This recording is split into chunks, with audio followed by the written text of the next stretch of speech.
उत्तर प्रदेश का संभल अब सिर्फ अपनी पुरानी विवादित छवि के लिए नहीं बल्कि धार्मिक पुनर्जागरण की एक नई पहचान के लिए चर्चा में है। योगी सरकार ने संभल को एक प्रमुख धार्मिक नगरी के रूप में विकसित करने की दिशा में बड़ा कदम बढ़ा दिया है। 24 नवंबर की हिंसा के बाद प्रशासन ने जिस तरह अवैध कब्जों पर कार्रवाई शुरू की, अब उसी अभियान का परिणाम संभल के प्राचीन तीर्थों के पुनर्जीवन के रूप में सामने आ रहा है। कैसे हो रहा है उन तीर्थों का पुनर्जीवन, आपको रिपोर्ट में दिखाएंगे। संभल का सौंदर्यीकरण, तीर्थ कूपों का संरक्षण, योगी सरकार का मिशन धर्म का पुनर्जागरण।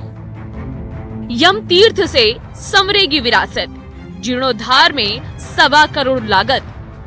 अयोध्या, काशी के बाद संभल, आस्था विकास की नई पहल। संभल एक ऐसा शहर जिसकी पहचान लंबे समय तक विवादों और तनावपूर्ण घटनाओं से जुड़ी रही, लेकिन अब यही संभल अपनी प्राचीन धार्मिक विरासत के कारण चर्चा में है। योगी सरकार की इस शानदार पहल पर जिले के ऐतिहासिक और धार्मिक महत्व वाले 68 तीर्थों और 19 पवित्र कूपों को संरक्षित और विकसित करने का अभियान शुरू किया गया है। इस अभियान के तहत मोहल्ला हल्लू सराय स्थित प्राचीन यम तीर्थ का 1 करोड़ 18 लाख रुपए की लागत से जीर्णोद्धार कराया गया। जीर्णोद्धार के बाद यम तीर्थ के संचालन और धार्मिक गतिविधियों की जिम्मेदारी इस्कॉन को दी गई है। प्रशासन का दावा है कि ये सिर्फ एक तीर्थ का विकास नहीं बल्कि संभल की धार्मिक पहचान को पुनर्स्थापित करने की दिशा में पहला बड़ा कदम है। संभल की धार्मिक पहचान के तौर पे जो 68 तीर्थ और 19 कूप हैं, उनमें से प्रथम तीर्थ यमगंड तीर्थ का जो शासन की मंशा के अनुसार कायाकल्प हुआ है, जीर्णोद्धार हुआ है, तो उस जीर्णोद्धार के साथ साथ इसके आगे संचालन सुचारू रूप से चलता रहे, उसको लेकर के इस्कॉन को जोड़ा गया है, जिसके साथ MOU किया गया है जो इसके संचालन पे रखरखाव पे ध्यान देंगी। इस क्रम में यह आज का उत्सव है, एक ऐतिहासिक दिन है संभल के लिए भी, और मेरी उम्मीद है और आशा करता हूँ कि आगे भी इस प्रकार से समस्त तीर्थों से हम लोगों को जोड़ते हुए आगे बढ़ें।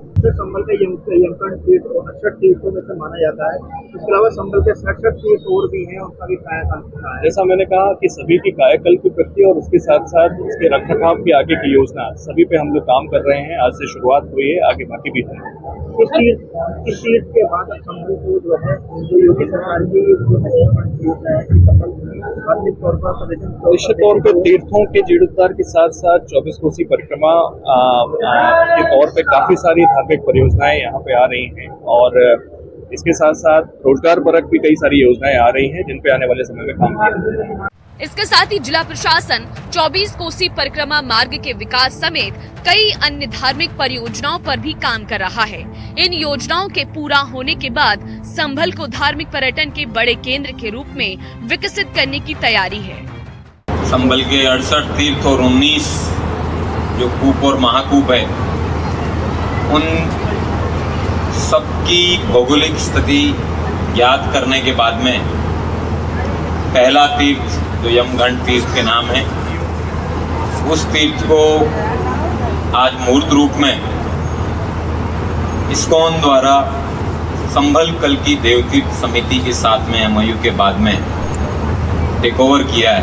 यमगंड तीर्थ पर इस्कॉन के द्वारा इस जगह को अपने आत्मसात किया है, और उसके साथ साथ ऐसे 67 और तीर्थ हैं जिनका भी विकास शासन के द्वारा करवाया जा रहा है, और उसके बाद में इसके चारों तरफ 24 कोसीय परिक्रमा का भी विकास है वो शासन के द्वारा करवाया जा रहा है। तो मुझे लगता है संभल वासियों के लिए जिस चीज के लिए ईश्वर के द्वारा, ये सब ईश्वर प्रदत्त है, इसमें किसी व्यक्ति का कार्य नहीं है, कोई व्यक्ति इतना बड़ा कार्य नहीं कर सकता है, ये ईश्वरीय कार्य है। दरअसल यूपी सरकार को उम्मीद है कि धार्मिक पर्यटन के बढ़ने से न सिर्फ संभल की पहचान बदलेगी बल्कि स्थानीय व्यापार, रोजगार और आर्थिक गतिविधियों को भी नई गति मिलेगी। इन्हीं के समय में 46 वर्ष पहले जिस मंदिर को बंद कर दिया गया, वो मंदिर फिर से सामने सबके सामने आ गया। इनकी वास्तविकता को सबके सामने प्रस्तुत कर दिया। याद करिए ना, क्या वो संभल में इतना प्राचीन मंदिर क्या रातों रात प्रशासन ने बना दिया? क्या वहां बजरंगबली की इतनी प्राचीन मूर्ति रातों रात आ गई? क्या वहां पर जो ज्योतिर्लिंग निकला है, क्या यह आस्था नहीं थी क्या? उन दरिंदों को आज तक सजा क्यों नहीं मिली? इन्होंने 46 वर्ष पहले संभल के अंदर नरसंहार किया था। क्या नहीं पाप कांग्रेस और समाजवादी पार्टी ने किया? कांग्रेस यहां सामूहिक हत्या करवाती थी और समाजवादी पार्टी उनके चेले के रूप में उनके पाप पर पर्दा डालने का काम करती थी, हत्यारों को बचाने का काम करती थी। यही तो हुआ था संभल में, यही तो हुआ था आजादी के बाद में जो कत्लेआम हुए थे। क्योंकि अगर ये सच्चाई सामने आ जाती तो उनको वोट बैंक खिसकने का भय था।